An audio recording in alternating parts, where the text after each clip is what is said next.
y luego con Carla Estrada en Amor en Silencio, que fue también un encuentro sensacional con Carla Estrada, porque fue mi primera oportunidad realmente abierta a la televisión. Y yo no dimensioné la fuerza, igual que no dimensioné lo del Mundial, que era la Chiquitibum y yo. Y todos mis amigos, la mayoría de mis amigos, me decían que hacer televisión era muy perjudicial.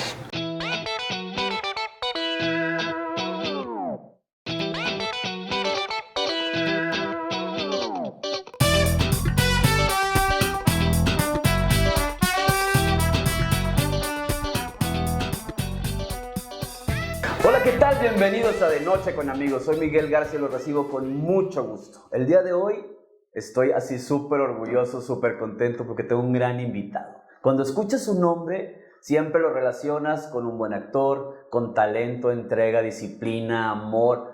Sabía que soy su fan, ¿verdad? El señor Alberto Estrella.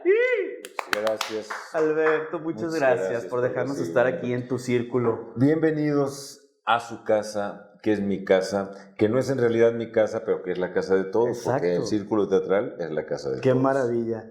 Alberto, 23 de septiembre en Guadalajara, Jalisco, nació Alberto Estrella. ¿Es correcto? 23 de septiembre, sí. Fíjate que hay muchas anécdotas de ese 23 de septiembre. Porque en una ocasión mi madre mandó sacarnos, no era un horóscopo, sino era una línea de vida de todos los hermanos. Somos puros hombres, somos 6. 6 hombres. Y entonces, por la fecha de nacimiento, una cuestión de numerología y una cuestión también específicamente con el día de nacimiento. Y salía del 23 varias cuestiones familiares que son muy afortunadas.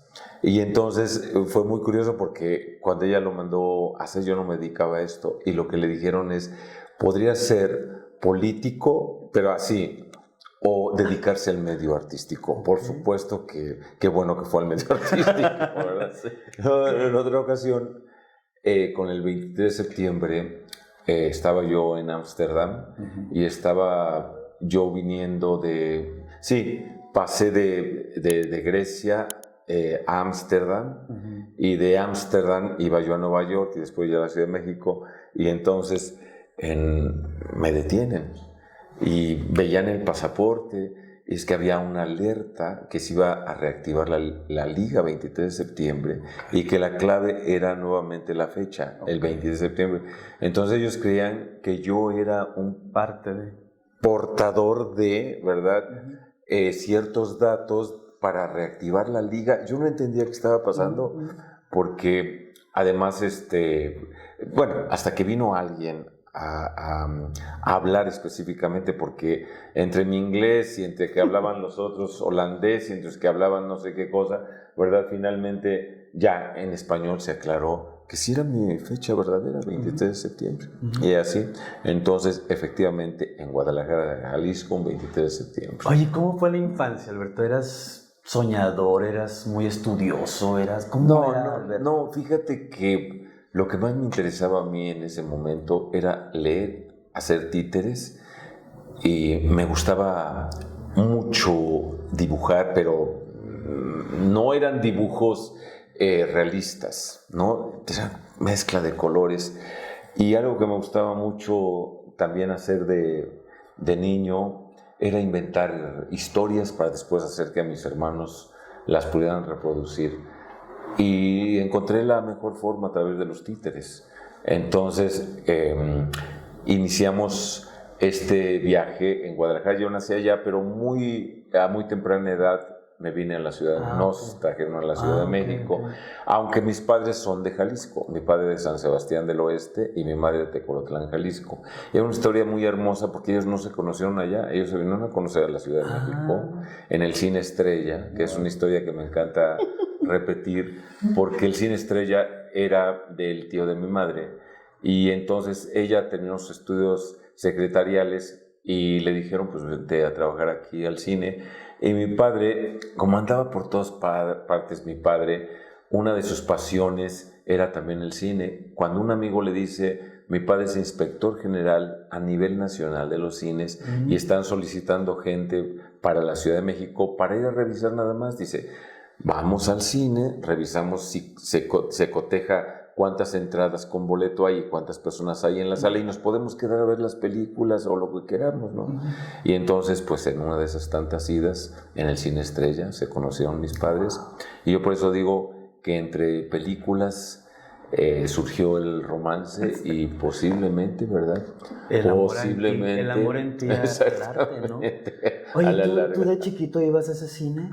No, yo ya no lo conocí porque el cine desapareció años después. No sé, habrá desaparecido como en los años 60, pues yo todavía no nacía.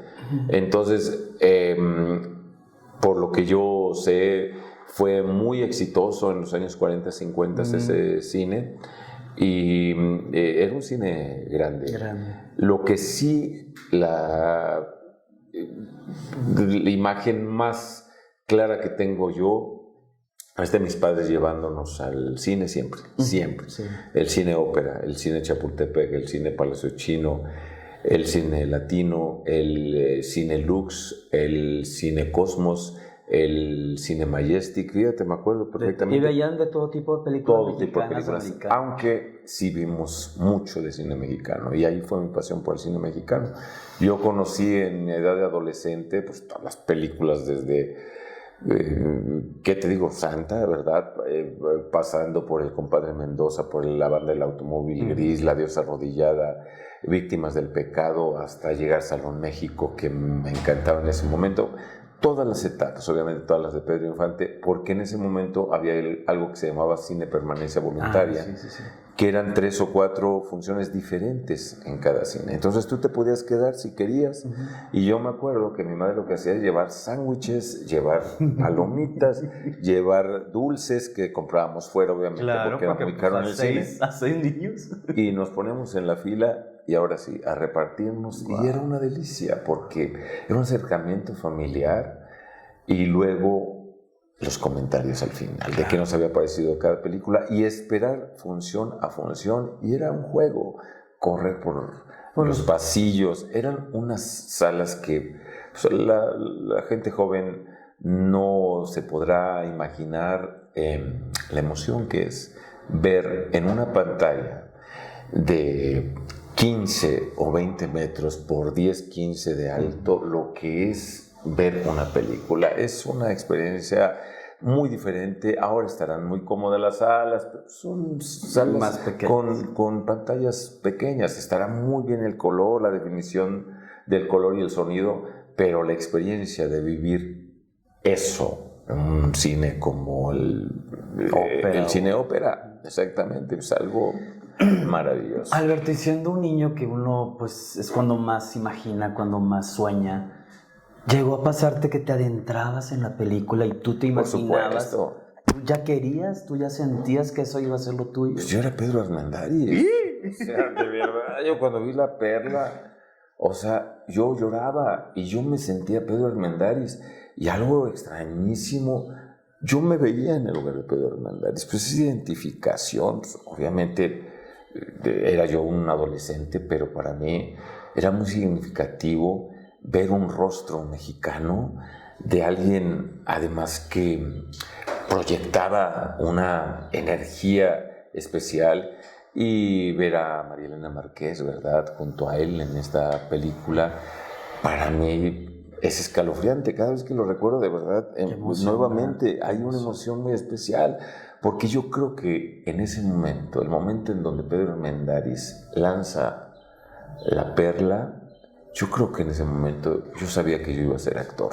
Porque, ¿cómo te puedes tú explicar que tú sientas que eres el otro y al mismo tiempo estás viviendo lo del otro, pero estás acá? Pero entonces dices, ¿cómo estoy sintiendo? Pero me gustaría que la gente me viera al mismo tiempo. Es una cuestión muy, muy extraña, y sí es definitiva, porque hay cosas que lo marcan a uno y que uno, cuando sigue esa intuición, pues resultan cosas maravillosas, como el descubrir la carrera. Yo creo que es algo maravilloso. Fíjate que tiempo después, cuando yo me enteré que había muerto María Elena Márquez, yo comenté que me hubiera gustado conocerla y que ella supiera lo importante que había sido para mí, porque a partir de esa película y viéndola también a ella, obviamente es que algo cambió en mi vida. Claro. Es como cuando uno lee el primer libro que le cambia a uno la vida, ¿no? Que para mí Pedro Páramo fue uno de ellos, y 100 años de soledad fue el otro que cambió definitivamente mi manera de ver la vida y el mundo. Y esa película para mí lo fue, y entonces eso lo comenté, estaba yo haciendo en ese momento una telenovela, y me dice la delegada: Alberto, ¿tú conociste a María Elena Márquez? Le dije: no, nunca lo conocí. Dice: ¿cómo no? El día que fuiste a la ANDA, yo te dije: tienes una fan que te quiere conocer, y te llevé. Nada más que no te dije su nombre, nada más te dije: es ella. Yo no sabía que era María Elena Márquez. Wow. Y hubiera sabido en ese momento, pues yo lo hubiera dicho. Pero sí recordabas el momento en que la delegada... Por supuesto, sí, que me llevó, y ella me dijo, fíjate lo que me dijo: tú y yo pudimos haber hecho una película. Me dice, nada más, dice, o tú te atrasaste en la época o yo me adelanté a mi época, nos faltaron años de coincidencia, ¿verdad? Pero tienes un rostro, dice, de los de antes del cine mexicano. Wow. Para mí ese fue un gran halago. Digo, como Rodolfo Acosta. Y no preguntaste, ¿quién me está diciendo estas palabras tan padres? ¿Sabes qué? En ese momento, no, porque además me dijo una fan, y entonces, pues yo creí que era alguien que trabajaba ahí, una señora, pero no la reconocí, y entonces, pues ese fue mi gran pesar en ese momento. Si hubiera yo sabido que era María Elena Márquez. Estás con todo esto que me platicas, tus hermanos, ¿qué te decían? ¿No te hacían bullying de que quieres ser artista? Por supuesto que sí, pero se acostumbraron muy rápido, porque pues esto fue para mí algo muy, muy normal desde muy joven, desde adolescente. Y así como mi otro hermano, ¿verdad?, se dedica a analizar las aves en peligro de extinción, y el otro en la fisioterapia, y el otro en la química, y el otro odontólogo, y el otro en cuestión de computación y de programación. Nos respetábamos mucho, porque respetamos lo que a cada quien nos gustaba hacer. Pero este bullying sí, efectivamente, ay, sí, mira, ya quiere ser famoso, y todo, sí existía. Pero sí se acostumbraron, porque además mi casa no era muy grande, entonces pues teníamos que compartir habitación, teníamos que compartir también espacios, y a mí no me quedaba de otra más que ensayar mis personajes y ensayar mis clases de danza, y eso pues ahí frente a ellos y como público. Entonces llegaron a acostumbrarse en un momento y lo vieron muy normal. Pues yo tenía, imagínate, 14, iba a cumplir 15 años cuando yo ya estaba actuando, ya estaba en un escenario, en un teatro, en un grupo de aficionados, claro. Pero de ahí surgió esa necesidad de profesionalizarme. Mis padres, a todos, absolutamente a todos, siempre nos apoyaron, pero con la condición de que nos preparáramos. No era de que, a ver si por la suerte, a veces. No, prepárate. Exacto. Y la preparación en todos fue a fondo. Mi hermano, cuando fue futbolista, él fue profesional en el equipo del Cruz Azul. Yo me acuerdo lo que hacían mis padres de ir a todos los partidos, ir a muchos apoyándolo. Igual cuando mi otro hermano decidió también ser maestro de gimnasia olímpica, ¿verdad?, buscaron cómo apoyarlo y todo. Me parece que esa actitud es muy avanzada y muy hermosa, claro, en una familia. Claro. Y yo pensé que todas las familias eran así. Y de pronto, cuando me doy cuenta, sobre todo cuando empecé a escuchar y a ver, y lo ahora con mis alumnos, que muchos padres, y yo lo sé, lo hacen con esta, a sus ojos, con esta actitud de proteger a los hijos y decirles: esa carrera es muy difícil, mira, dame una carrera primero seria, como si esto no fuera serio. Exacto. Y una vez que ya me des la carrera, entonces te puedes dedicar a lo que quieras. Entonces yo tengo ahorita varios alumnos y alumnas que ya pasan de 30, 35, 40, aunque no hay edad para esto, pero que ellos sí piensan que pudieron haber iniciado mucho antes, pero que tuvieron que darle esa carrera a su padre, a su madre, después dedicarse, porque pues ese sustento, y ahora que ya tienen un poco más de holgura, y tiempo, pues están intentando y probando. Exacto. Y lo bueno es que para esto efectivamente no hay una edad, porque siempre habrá personajes para diferentes edades. Alberto, ¿a qué edad tú dices, voy a buscar, quiero prepararme, quiero estudiar? Dices que estabas en un grupo de aficionados, ahí tomabas las clases. Exactamente, el maestro, es que el día de ayer vino una señora que era esposa de uno de los maestros del INJUVE, ahorita está en la casa del actor ella, y ella me comentaba eso. Pues hacíamos las cosas como nosotros creíamos y el maestro tenía conocimiento, pero no conocimiento limitado finalmente.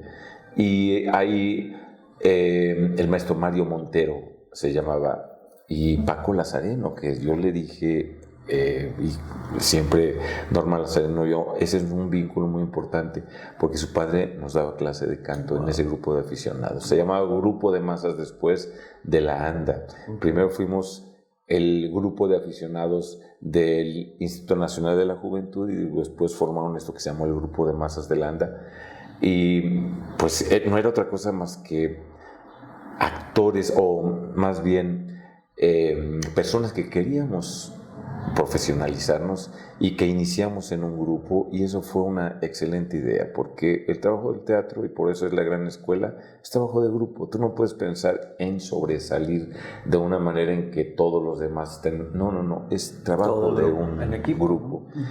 Y ahí fue cuando yo decidí que tenía que prepararme en canto, en danza, obviamente en la actuación, y pues como pasa, ahora tienen más oportunidades los jóvenes de buscar y ver y de, vamos, con un clic ya saben cuál es el plan de estudios en cualquier lugar, pero antes no, entonces uno tenía que ir a investigar. Y yo tomé clase de danza de manera profesional durante 8 años, exactamente, 8 años o más, y era una disciplina muy férrea porque eran clases desde las 9 de la mañana hasta las 3 de la tarde todos los días, y después de ahí ya me iba yo a la universidad en la tarde. Pero creo que sí es importante que tengas esa base, la base de la disciplina en lo que hagas, en la vida. Y la disciplina tiene que ver con una repetición de hábitos benéficos para ti. Y en este caso es el ejercicio físico, el cuidar una dieta.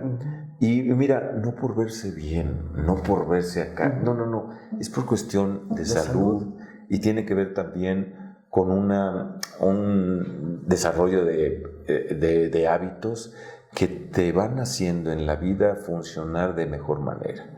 Entonces, si uno no tiene el hábito, por ejemplo, de leer, ¿no? Hay mucha gente que le cuesta muchísimo trabajo, y cuando quiere ahorita, no puede, pues le cuesta trabajo. Leen un ratito, se distraen, les duelen los ojos, se desconcentran. Sí. Cuando uno tiene ese hábito, uno encuentra un refugio maravilloso en la lectura. No nada más es para aprender una cuestión en especial, es para aprender sobre la vida. Exacto. Y es para imaginar, y es para sentir compañía, y es para abstraerse también del mundo, que es muy importante, porque ahora hay tantos estímulos externos y ¿cuántos programas no hay? ¿Cuántas películas no hay? ¿Cuántas plataformas no hay? ¿Cuántas cosas no hay para ver podcasts?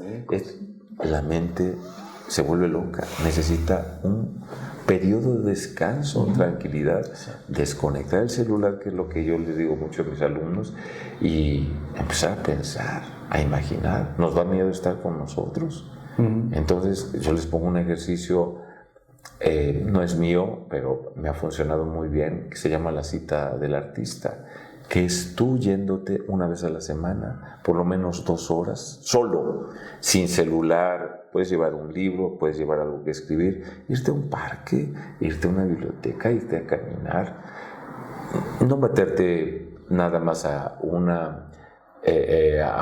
cine y no, elegir una película, ir solo, sí, pero saber por qué vas a ver esa película, ir a una librería, ir a un café, observar a la gente, irte a sentar a un parque, preguntarte cosas, escribir dudas, saber cómo te sientes, preguntarte qué está pasando en mi vida.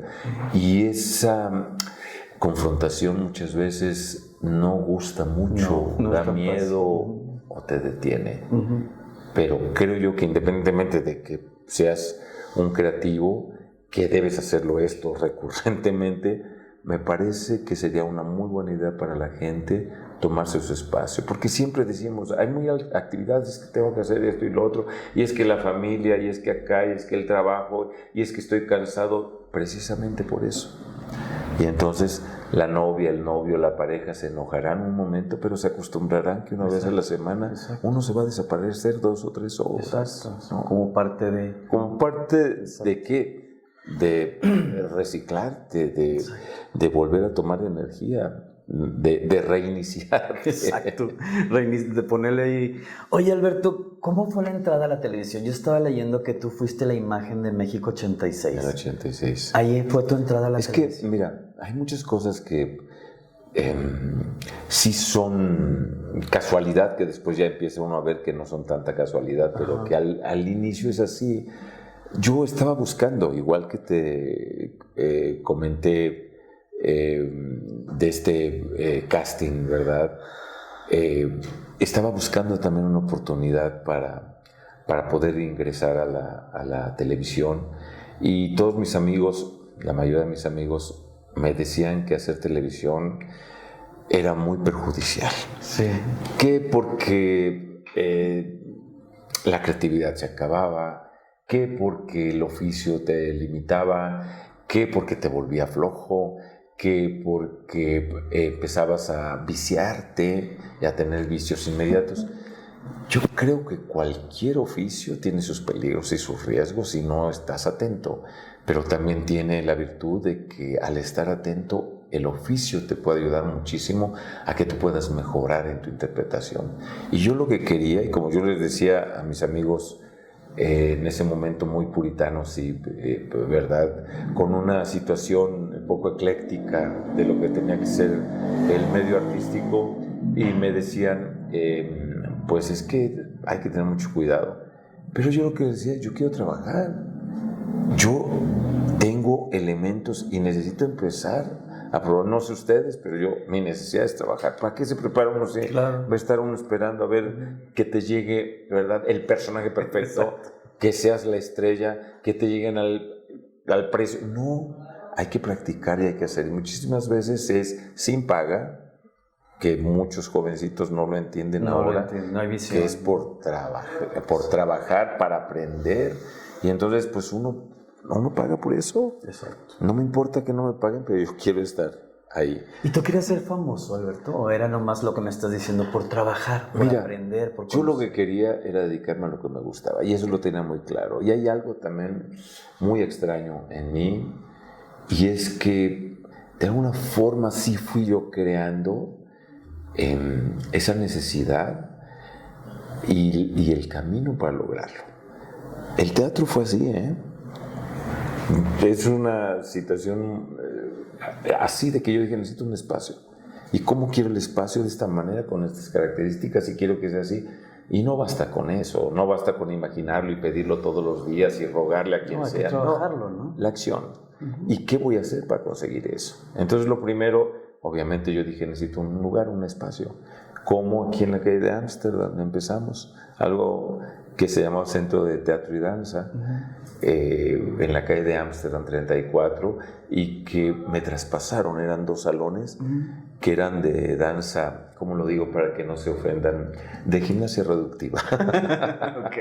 Entonces, se daban clases de gimnasia reductiva, y cuando Farnesio de Bernal y otra socia de él dijo Farnesio, yo ya no quiero dedicarme a esto, no deja nada, es muy complicado, porque empezaron las clases a las 7 de la mañana, y cuando yo supe que estaban traspasando el lugar, pues yo dije, yo quiero, porque además mi idea era, tengo los salones, puedo ensayar, voy a tener un sitio en donde ensayen también mis amigos. Claro. Es más, hasta yo decía, hasta puedo vivir ahí, si hago un cuartito y ya no pago renta, esta cosa que no fue nunca, ¿verdad? Sí. Y yo decía, tomo mi clase, acabo a las 10 de la mañana, después había clases de 5 en adelante, vengo a checar nada más, pongo a alguien, hay un sauna, dije, padrísimo. No sabía en la que yo me metía, ¿verdad? Porque ahí empezó realmente esta situación de empezar a darme cuenta que no era lo que yo quería. Yo no quería ser administrador de un lugar de gimnasia reductiva, ¿verdad? Y entonces eso era de inicio la manera de soportar el espacio y pagar la renta, pero poco a poco empecé a quitar eso y un día Víctor Carpintero, que estábamos trabajando en Cada Quien Su Vida, me dijo, oye, ¿y si empezamos a invitar a gente para que dé talleres, cursos? Y mira, nada más, él tenía esos contactos que eran, digo yo, por un lado en la universidad y él en la Veracruzana, y empezamos a invitar a Mercedes de la Cruz, a Raúl Cermeño, a Martí Bermejo, a profesionales importantes, a que empezara a ver Arturo Nava, que empezara a hablar acerca de diseño escenográfico.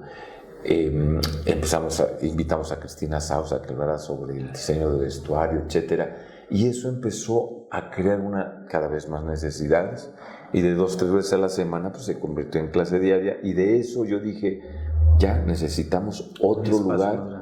Y no nada más grande, sino un lugar donde se pudiera representar lo que ensayábamos y lo que vivíamos. Y la vida quiso que de repente se suscitara que estaban rentando el espacio aquí de la casa, que en ese momento era Actores del Método. Y luego lo tuvo Silvia Pasquel también. Silvia Pasquel lo tuvo también. Salió Silvia y René dijo, pues lo voy a rentar el espacio, y estábamos en pugna por el espacio. Era una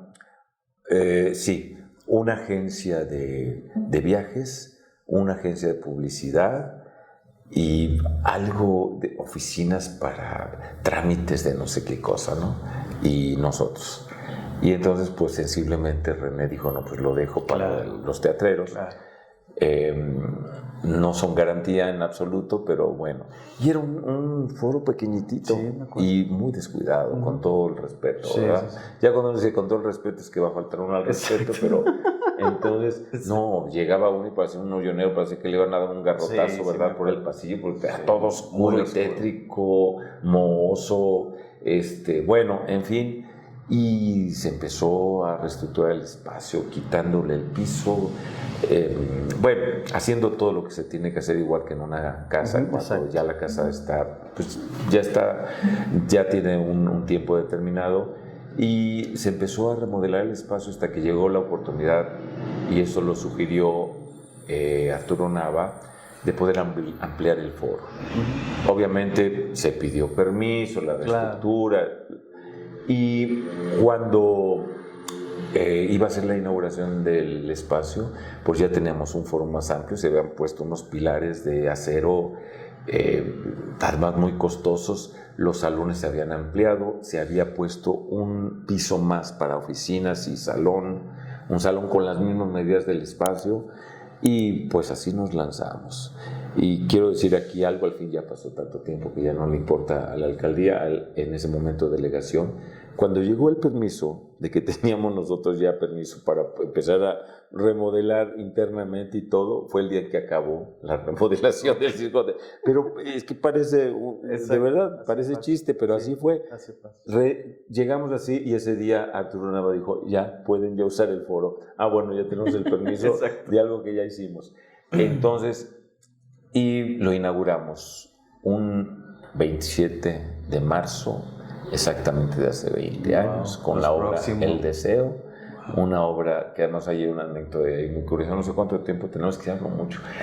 Yo quiero regresar a la televisión. Espérame. Me van a regañar. Te digo rápido. Entonces, resulta que una actriz, 3 semanas antes de estrenar, y yo estaba de gira con Rebecca Jones, y me habla, estábamos en Mazatlán, me acuerdo perfectamente, y me habla y dice, no voy a estrenar. ¿Cómo? Era una obra de Darío Fo, los derechos pagados, vestuario pagado y escenografía pagada. Me dice, no voy a estrenar. Imposible, ¿cómo crees? No, pues no, porque ya no puedo, por el director, no sé qué. Tuvimos que suspender eso, y fue como se nos ocurrió entonces una obra más pequeña, 2 actores nada más, y así surgió Rascón Banda, que fue el padrino también, junto con Ofelia Medina y María Rojo. y nos dio la anuencia para presentar El Deseo y fue el inicio de la historia de Esta gran aventura 20. en la televisión. Sí, porque así lo cortaste, ¿no? Él se cortó Pero solito. Él se cortó solito. Y entonces resulta que hice esta audición para el Mundial con Ana Mérida, ¿verdad? Como te decía, la audición. Y después surgió la misma oportunidad en Plaza Sésamo. Hiciste ¿no? Plaza Abelardo, Sésamo. eras Abelardo, ¿no? En ese momento se llamaba Montoya. El Perico Montoya. Y también una fila enorme de bailarines y de actores y todos, y unos popeteros y todos. Pues yo no tenía idea de cómo se manejaba eso. Te enseñaban rápidamente y te ponen una serie de ejercicios de coordinación. Kermit Love, que es el creador de la rana René, por eso la rana René se llama Kermit, un hombre muy generoso. Algo vio también en mí, porque yo lo que hice de audición, te digo que soy muy lanzado en ese tipo de cosas, porque digo, yo tengo que hacer algo que no haya hecho otro, Claro. o que sea diferente. Y lo que hice cuando me pusieron la botarga, empiezo a hacer ruedas de carro con una mano, porque y luego empiezo a bailar y a hacer cosas, y entonces pues, se sorprendieron, porque yo con una botarga así de ese tamaño, hacía ese tipo de cosas. Y me eligieron a mí, el doctor Fernando Moret, que era el productor, al cual le debo también muchísimo, porque con él empecé también mi carrera en televisión, con Martín Garatuza, y luego con Carla Estrada, en Amor en Silencio, que fue también un encuentro sensacional con Carla Estrada, porque fue mi primera oportunidad realmente abierta a la televisión. Lo otro fue como, diríamos así, los pininos, pagar el derecho de piso. Exactamente. Y aquí hice otro programa también que se llama Laberinto Interior, y que yo únicamente caminaba por zonas arqueológicas y por lugares en México que tienen una tradición específica. Esto que después se convirtió en eso de viajando por el mundo, esto de Alan por el mundo y todo, tiene su origen. Exacto. Yo soy El Alan pionero. Estrada, el pionero de eso. Yo soy el pionero. Nada más que yo no hablaba ni No nada. monetizaste. Yo nada más caminaba y se veía mi rostro de perfil y mi espalda y se veía, ¿verdad? Ya llegamos a tal lugar. Y ahora vamos aquí. Y que la pirámide no sé qué. Y que ahora en la parte de abajo. Y yo caminaba y volteaba y hacía, y eso era todo, ¿verdad? Ahora pues ya muchos tienen ese tipo de programa en donde van por todo el mundo viajando y enseñando lugares específicos, y que la comida y todo. Ahí también se veía, pero había siempre una voz narrada, una voz de fuera que hacía, ¿no? Pero una voz de locutor. Yo en ese momento estaba muy chavillón. Me dijeron, no, tu voz no funciona. Y entonces era el locutor que decía, ¿verdad? Vamos caminando por la pradera. Sí, Xochimilco, ¿qué significa? ¿Verdad? Y así. Pues no, yo no iba a hacer eso. Y así, cuando llego yo con Carla Estrada, que además fue por una recomendación para la audición, que no crean que fue una recomendación para ya el personaje. Para hacer una audición. Me recomendaron para un personaje que en ese momento estaba buscando. La telenovela era la más exitosa en ese momento. El personaje entraba, me acuerdo perfectamente, en el capítulo número 72, ¿verdad? Pedro. Y Carla me dijo, pasa tu audición. Antes se podía hablar con el productor. Y como iba recomendado, enseñé yo mis documentos y todo. Me dijo, ay, qué bueno, a mí me gusta la gente preparada, pero adelante, al foro, ¿verdad? Y entonces hice la audición, y luego, como a los 2 días, me llamaron para decirme, la señora Carla Estrada quiere hablar contigo.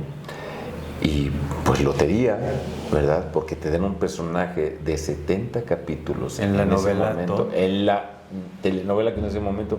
Y yo no dimensioné la fuerza, igual que no dimensioné lo del Mundial, que era la Chiquitibum, y yo, por fortuna, yo estuve más en el anonimato, porque Mar Castro, ¿verdad? Salió de repente, ¡wow! Y su carrera se apagó muy rápido, desafortunadamente tan talentosa Mar Castro. Creo que ahora tiene un grupo de donde ella canta, de blues, algo así, creo que en Los Ángeles, algo así. A mí me gusta mucho el trabajo de Mar Castro. Y bueno, yo no surgí así como el chico del Mundial, por fortuna, porque a lo mejor me hubieran etiquetado, pero la gente apenas está sabiendo, muchos apenas, que yo hice los promocionales del 86. Entonces, aquí cuando hago la audición me dan ese personaje, yo no dimensioné lo que era la fama. No estoy hablando de la realización, estoy hablando de la fama. Hasta que yo iba caminando por las calles, Pedro, y me gritaban Pedro, y tocaban el claxon Pedro, y me saludaban. Digo, ¿qué es esto? Y se siente bien bonito. Claro. Y entonces pues es tan peligroso eso, porque Te además desubica uno mucho dice, de pronto. te puedes desubicar, pero por fortuna yo tenía el teatro. Y el teatro siempre te ubica y te baja y te pone en un lugar en donde uno necesita continuar con la creatividad, etcétera, etcétera. Y entonces esa fue el parteaguas para la televisión, así como en el cine fue Arturo Ripstein. He tenido padrinos sensacionales. Muy buenos padrinos. Sensacionales. Muy ¿Y eso qué es? ¿Suerte? O como dice Estar en el momento. Miguel de Unamuno, dice las precisas... el vago encuentro en las precisas leyes de ese reino, de ese sueño, el universo. ¿Qué es? ¿Serán las leyes precisas o será un vago azar? El vago azar a las precisas leyes de ese sueño, el universo. Wow. No sabemos, No sabemos. si es vago azar o si sabemos si es una precisa ley karmática o si sabemos esto que tú deseas, el momento preciso, etcétera. Pero esa suerte, ¿de dónde proviene? ¿Y por qué de repente alguien es elegido y alguien que tiene más cualidades? Pero aparte estabas No. preparado también, Alberto. Que era porque muy importante. Capaz si no hubieras estado preparado. Pero había gente también muy preparada en ese momento. Había gente con muy buen porte. Había gente que le apostaban muchísimo a esas personas. Luego algún día te comentaré cómo me dijeron la primera vez que hice cine, un actor que en ese momento era la estrella de esa película, me dice, no, tú no sirves para esto, dedícate, tú tienes unos ojos tan pequeñitos que no vas a poder hacer cine, nadie, el cine son ojos. Y yo, si hubiera creído de eso, ¿verdad? Pues no, lo hubiera hubieras- desaparecido. exacto. Y cuando fue una sorpresa cuando me dijo Ripstein, esa mirada que usted tiene es lo que va a vender en el cine. Todo lo Entonces, contrario. bueno, todo lo Pónganse de acuerdo, ¿no? No, qué bueno que fue Ripstein el que me dijo lo positivo. ¿verdad? Oye, Alberto, y no en el rollo del cine ya es que decían los actores de tele no hacen cine. ¿Te pasó eso a ti cuando empezaste a hacer televisión? Nunca. De que te Nunca, menospreciaban. y yo lo veía, así que si no es actor de tele, televisión, no lo llames para hacer cine. Ah, no es actor de teatro, es muy exagerado, no lo llames para hacer cine. Ah, no, el actor tal va a menospreciar la televisión porque está... No, porque mi idea siempre fue que el actor es uno y que el actor debe superar los medios.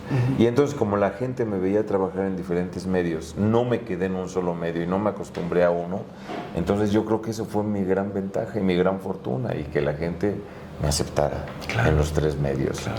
Y pues sí, pocos actores podemos decir que trabajamos. Qué importante es eso, ¿verdad? La aceptación Sí. del público, que Muy te quieran, importante. que te reconozcan. Muy importante. Que te valoren, que paguen un boleto por ver. Y luego hay gente que te ve en el teatro y te sigue en tu carrera de teatro, gente que te ve en el cine y sigue tu carrera de cine o de televisión. Exacto. ¿Sabes? Cuando estuve en Zacatecas hace unos meses, que la señora me toma de la mano y me dice, venga, quiero que vea usted algo en el altar de mi hija.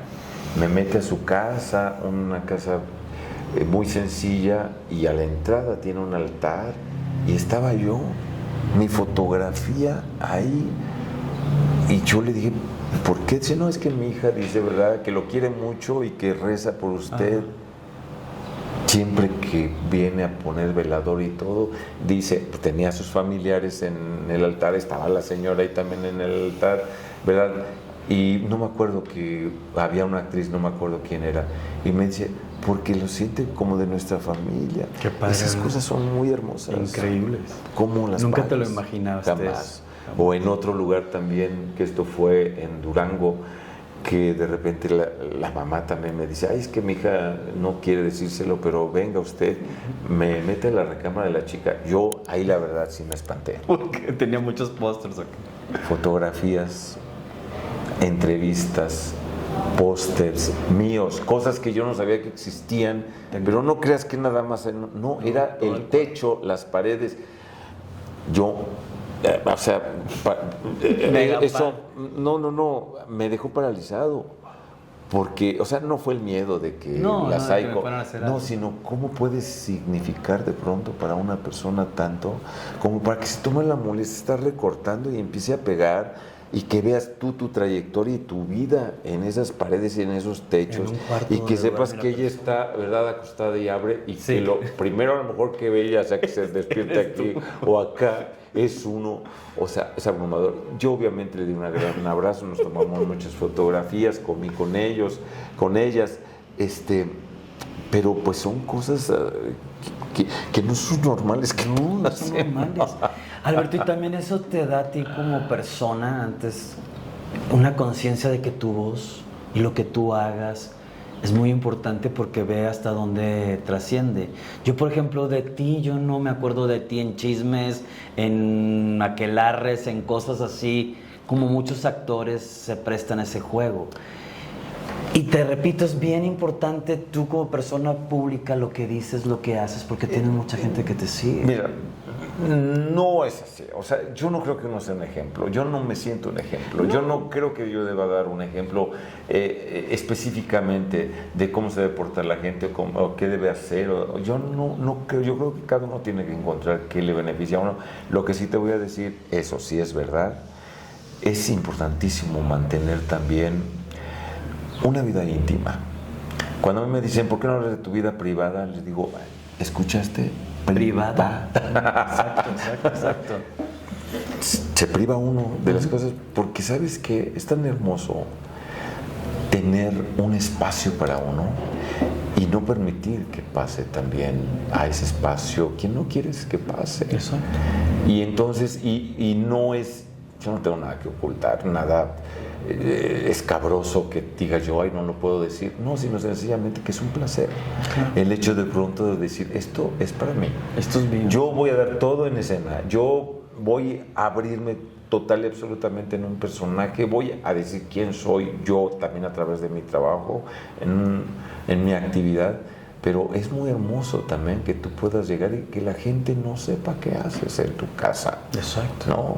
Y si te gusta jugar baraja o que si te gusta Cocinar, ¿verdad? Cocinar o ¿para qué? Y hay mucha gente que abre su casa y le da la entrada y después se quejan. ¿Por qué se están metiendo conmigo? Pues porque tú abriste la puerta, estás dando pies. sencillamente. Y entonces, en esta reserva te voy a decir que además hay un hecho, ni modo, lo voy a hablar. No le llamaría perverso, pero sí lo llamaría de satisfacción de pensar que puede pensar la gente. Exacto. O sea, es bonito, Claro. que puedes decir, pues esta gente es pensar que yo soy así, la otra que yo soy de esta manera y de otra. No saben cuál es la verdad y yo mejor no la digo. Exacto. Para que se queden con su idea. Sigo disfrutando de esto, ¿no? A ver, porque es hermoso que de pronto, por ejemplo, te inventen estas cosas de que cuando yo me desaparecí una temporada y que digan que lo que pasa es que me hice una cirugía y que quedé desfigurado y que por eso no quería Que te aparecer. vieran. Ajá. Fui a hacer una cirugía, pero que quedé deforme, que una secta me había secuestrado y luego, que estaba yo también en una secta que se llamaban los Cosmo, quién sabe qué, que porque creía que en un desierto, no sé de dónde, fuera de México, que iban a llegar una nave extraterrestre y que nos iba a llevar, y que yo era el número, hasta decía, ¿verdad? Exacto. Que yo era el número 45. 689, ¿verdad? Que iba a entrar a la nave y que me iban a llevar a otro planeta. O eso, que dijeron que yo estaba desahuciado, que estaba yo ya moribundo, que estaba muerto, ¿verdad? Otra cosa que fue, que yo era un homeless también. Sí. Y que andaba yo vagando por no sé Las dónde. calles del centro, ¿no? No, ojalá hubiera sido aquí en la Ciudad de México. No, andabas en otra No, parte. además dijeron, porque sí, es verdad, yo estuve, por ejemplo, en Tucson, en una de esos periodos, entonces a lo mejor alguien me vio por ahí y dijo, sí, yo lo vi en Tucson. Pero fíjate que sí se puede desaparecer del mundo, de las redes sociales. Mucha gente dice, no, ya ahora con la tecnología no puedes desaparecer. Por supuesto, cuando uno quiere, uno Lo logra. desaparece. Y uno se va y uno se encierra y uno, ¿verdad? ¿Y quién te va a buscar ¿En dónde? en una lancha, verdad? Exacto, ya en Si medio estás tú ahí en exacto. medio Exacto. del mar, ¿quién te va a buscar a ti si estás en una cabaña, en un bosque, Allá en no China, sé, Nuevo León. Exactamente. ¿Quién va a saber que estás? Oye, Alberto, y en tu casa, en tu intimidad, en todo esto que nos cuentas, ¿entran tus personajes? ¿Los invitas? ¿O los personajes se quedan en el set, se quedan en el teatro? No, yo tengo un espacio en mi casa que es el espacio en donde yo ensayo, en donde yo practico, en donde yo escribo, en donde yo... y me gusta mucho. Tengo un patio con muchas plantas y flores y me gusta mucho esa visión para estar tranquilo y en paz. Y ahí es donde creo. Saliendo de ahí, yo, obviamente uno piensa durante los ensayos y está con los textos y está uno pensando cómo y todo y no lo deja uno ni a sol ni a sombra el personaje. Pero una vez que ya uno ya está actuando, yo lo que hago es se acabó la obra, Bye. se acabó el personaje y es así, como un traje. Ya me lo quito. Yo no quiero llevarme cosas A la casa. así. Hay una anécdota ahí de una actriz que no sé si ustedes oyeron la leyenda de la Llorona de la Jusco. Pues No, sí existe la leyenda de la Llorona de la Jusco. Ya luego le cortan ustedes esto, la que no quieran que se oiga. Pero la leyenda de la Llorona de la Jusco es que se escuchaban los viernes, sábados y domingos, como a eso de las 11, 11:30 de la noche, se escuchaban gritos de la Llorona. Y le pusieron la Llorona de la Jusco. Y la gente salía a escuchar los gritos de la Llorona en el Ajusco. Y decían que eran aterradores.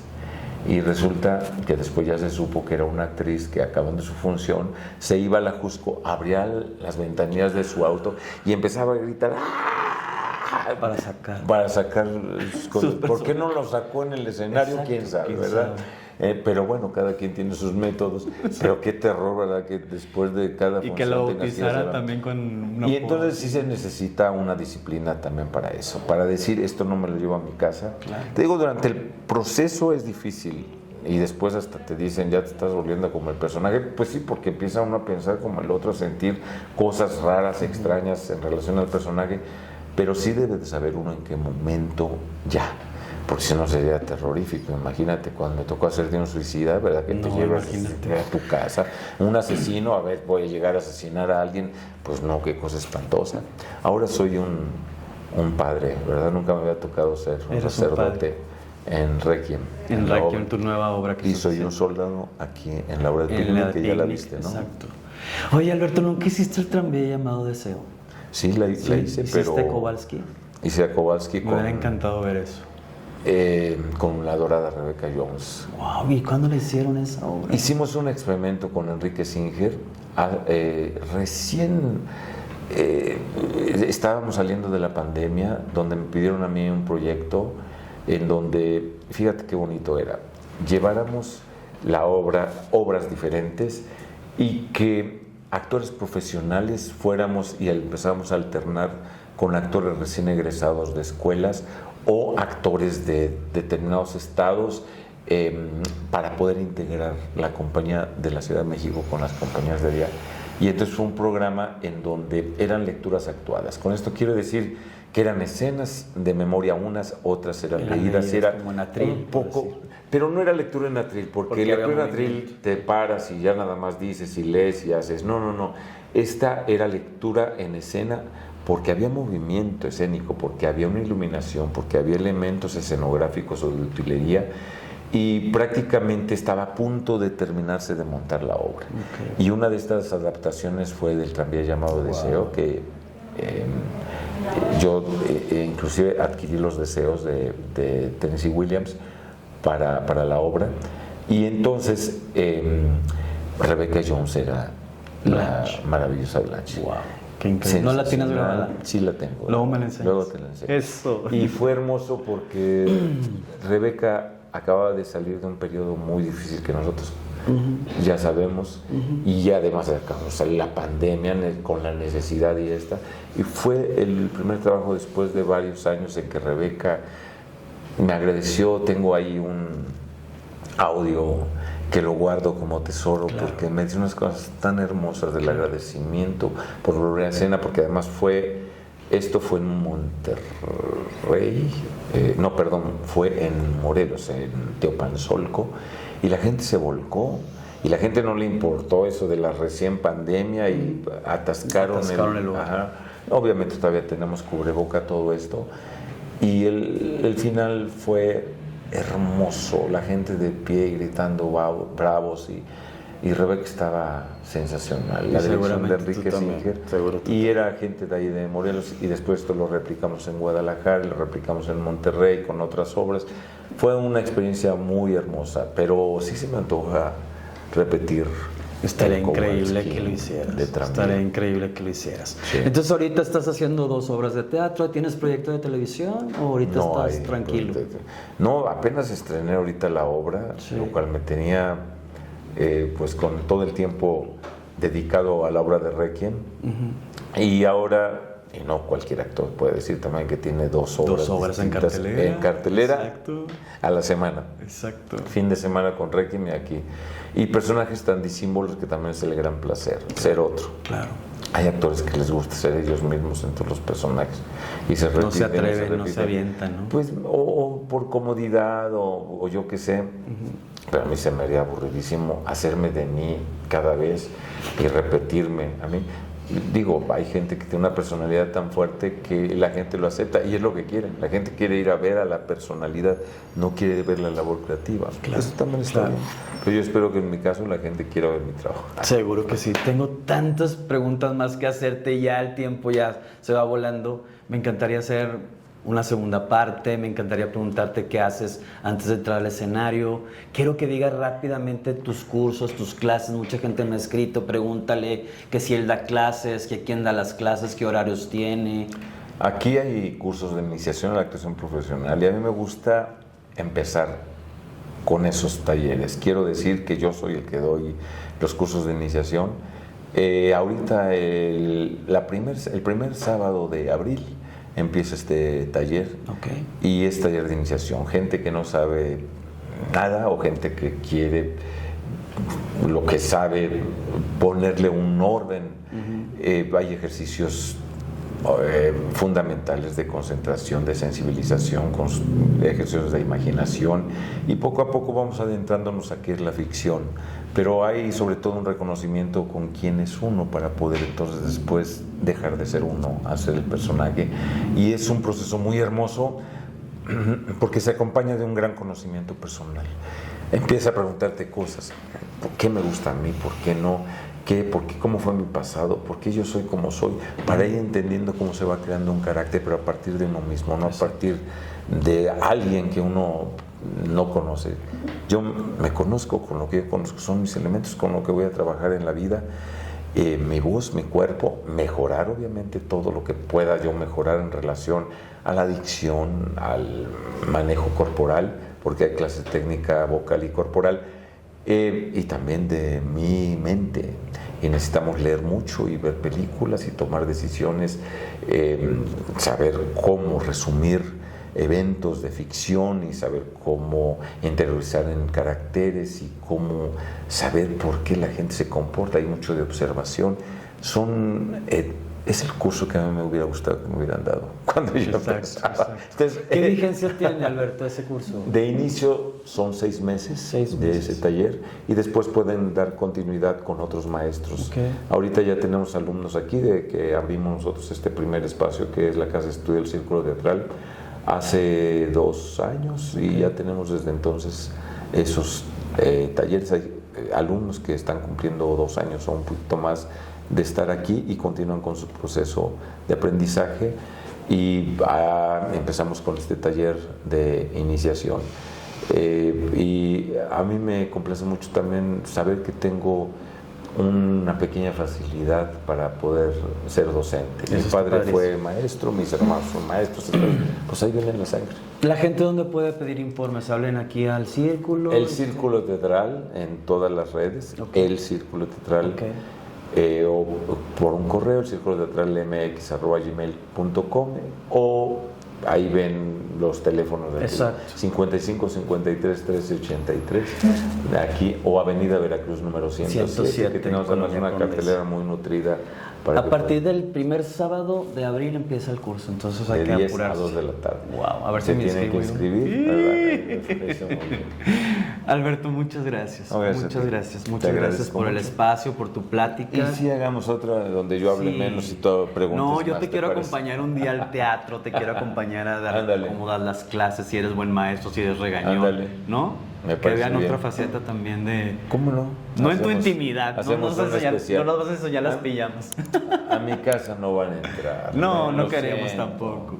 Pero un día, tal vez, un día. les No, muestro. pero por ejemplo acompañarte al teatro, Está padre. cómo te preparas antes de salir a escena, Está muy bien. si tienes, ¿cómo se dice? Algún amuleto, muchas Eso preguntas. les va a sorprender cómo, pues, cada actor tenemos como Bueno, un ritual. no les para digas ingresar. porque lo vamos a hacer para Me otro parece muy programa, bien. ¿ok? Ok. Gracias, mi rey. Gracias a ti. Cuídense mucho, nos vemos la próxima semana. Gracias.